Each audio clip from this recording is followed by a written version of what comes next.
తెలియజేసుకుంటున్నాను. గణతంత్ర దినోత్సవ శుభాకాంక్షలు అంటే మన మన ఎంతోమంది త్యాగ ఫలితమే ఈ గణతంత్ర దినోత్సవ వేడుక.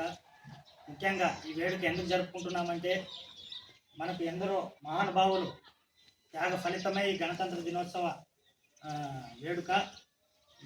మనము ఎంతోమంది పోరాటాలు చేసిన వారి గురించి స్మరించుకుంటూ ఈ గణతంత్ర వేడుక అనేది జరుపుకోవాలి. ముఖ్యంగా మనకి ఉగాది, దసరా కాదు పండుగ అంటే మనకి గణతంత్ర దినోత్సవము, స్వాతంత్ర దినోత్సవం అని నేను తెలియజేసుకుంటున్నాను. ఎందుకంటే బ్రిటిష్ వారు దాదాపుగా ఎన్నో సంవత్సరాలు వాళ్ళ చేతిలో నలిగాము, ఎంతో ఇబ్బందులు పెట్టారు మనకు.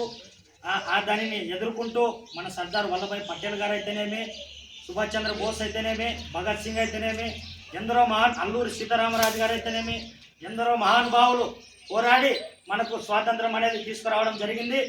కాబట్టి మనకి నిజమైన పండుగ అంటే స్వాతంత్ర దినోత్సవము, ఇంకొకటి గణతంత్ర దినోత్సవం అని నేను ఈ సందర్భంగా తెలియజేసుకుంటున్నాను. మనము ఖచ్చితంగా అందరూ పార్టీలకు అతీతంగా పార్టీ అనేది మనం స్వాతంత్ర దినోత్సవం రోజు కానీ గణతంత్ర దినోత్సవం రోజు కానీ మనం పార్టీ అనేది అసలు ఎత్తుకోకూడదు. గ్రామ ప్రజలందరూ కలిసి జరుపుకునే వేడుక కాబట్టి దీనిని మనము ఘనంగా జరుపుకోవాలి. అందరికీ ఇక్కడ చేసిన ప్రతి ఒక్కరికి ధన్యవాదాలు తెలుపుకుంటూ సెలవు తీసుకుంటున్నాను.